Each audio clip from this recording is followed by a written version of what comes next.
Good morning on this snowy day in Boston. I'm dedicating today's Dvar Torah to Chabad's end of the year campaign. We're having the fundraiser in order for us to be able to continue impacting the community. Every car needs gas, and Chabad, of course, and Kamkan Israel needs your love and support. If you haven't yet and you're able to, go to chabadch.com/match and be part of this amazing Chabad and the impact we have. The campaign runs till tomorrow afternoon, where everything is double. So this week's Torah portion is Vayetze. Vayetze means "and he left." And it really begins the artist's journey of Jacob, the patriarch of the Jewish people.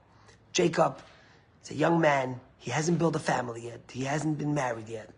He's running away from his brother who wants to kill him. And his mother says, go, leave Israel, leave Be'er Sheva, the Holy Land, and go to Mesopotamia, where I'm from, Haran, and find a wife for yourself.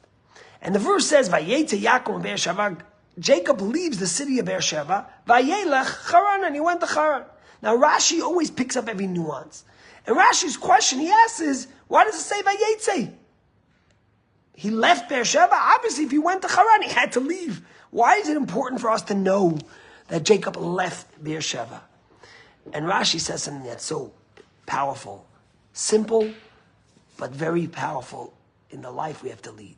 And he says like this, Vayetze Yaakov, because the Torah is teaching us something very important. When a righteous person is in a city, he is the splendor, he is the magnificence, he is the grandeur of that city. He leaves an impact. She changes the city.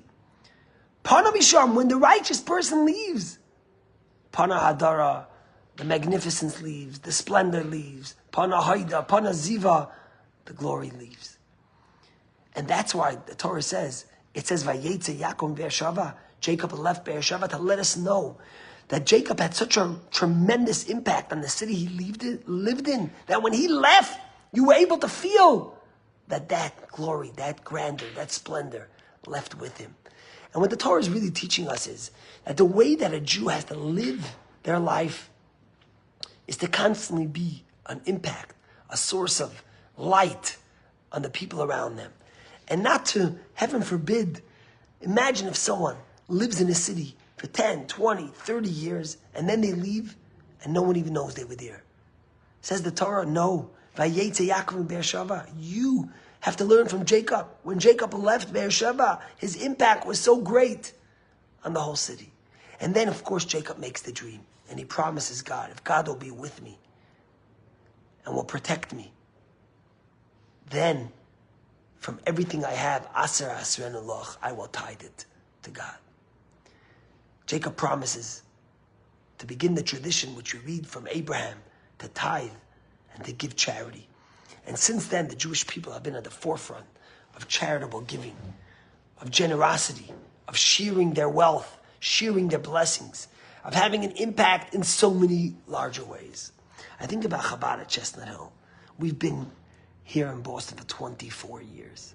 24 years. And our impact has been quite large, young and old, from Hebrew school to day camp, to women's groups, to children's groups, to Shabbatons, to speakers, to JBN. The impact has been tremendous. And we want to continue that impact. But we need your help of Aser Asren Eloch, that you should give generously and tithe and share your wealth, that you should have an impact through us, and our impact should be yours. I'll tell you a story. This week, Shalom Nagar passed away at 91 years old. Who is Shalom Nagar? Shalom Nagar was the guard. In 1961, Israel captured Eichman, and they brought him in a very risky and daring operation from Argentina to Israel. But Israel wanted to give him a fair trial for two reasons. First of all, because they felt it was important. And second, they wanted for it to be broadcast live, that the world should see the atrocities of what the Nazis did and what Eichmann himself did. And Eichmann's trial took place in Israel. My father actually remembers he was a young man, and he was able to get a ticket to go and witness one day live and be in the courtroom. They wanted as much people to be there. Who was Eichman's guard? Now, many people wanted to kill Eichman. So Israel had a dedicated guard for him whose name was Shalom Nagar. And he watched to make sure no one killed him. In fact, every day he would have to taste the food that came for Eichman to make sure that there was no poison in it. And only after he ate it would Eichman eat it. After the whole trial, this man, Shalom Nagar, became the executioner. He hung Eichman. Now, nobody knew about this for 30 years. From 1961 to 1991, it was classified. But then it became declassified by Israel.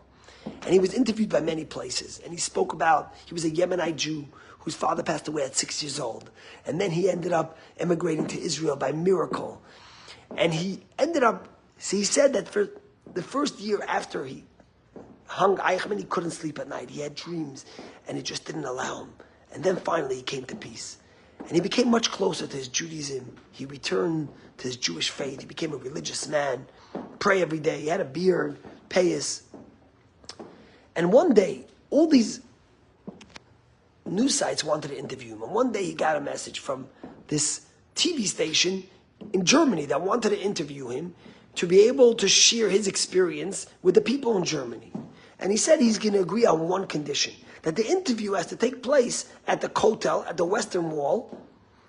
When 8 a.m. on a Monday morning, he's going to be interviewed by the German TV station about his experience in guarding Eichmann for a year and hanging him. They come there, they show up at 8 a.m.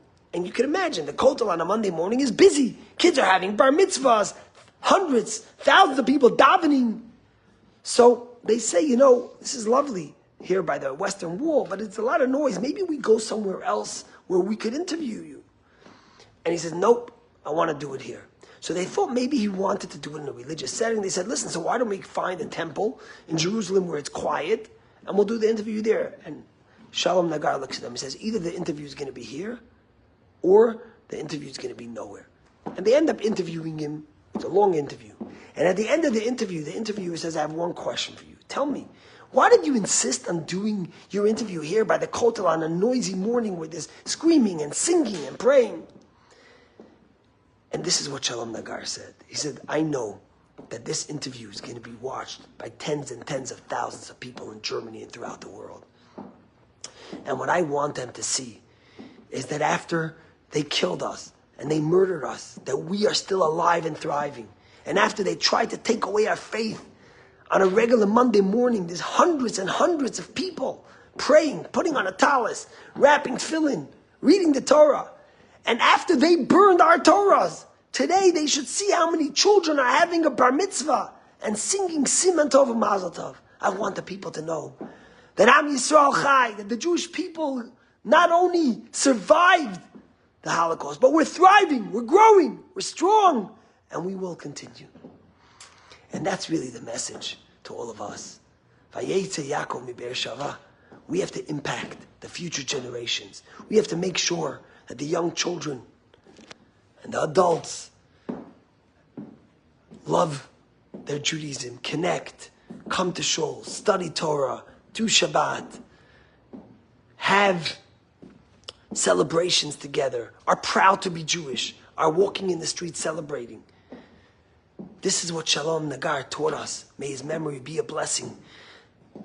To love our Judaism and to remember that through all the challenges and struggles we have survived. And that's really what Chabad does. In all over the world, if it's in Dubai or in Samarkand or in Siberia or in Australia, and of course right here in Chestnut Hill. So I finish where I began. Make sure your impact is felt. Join us at chabadch.com/match. Have a great day and a Shabbat Shalom.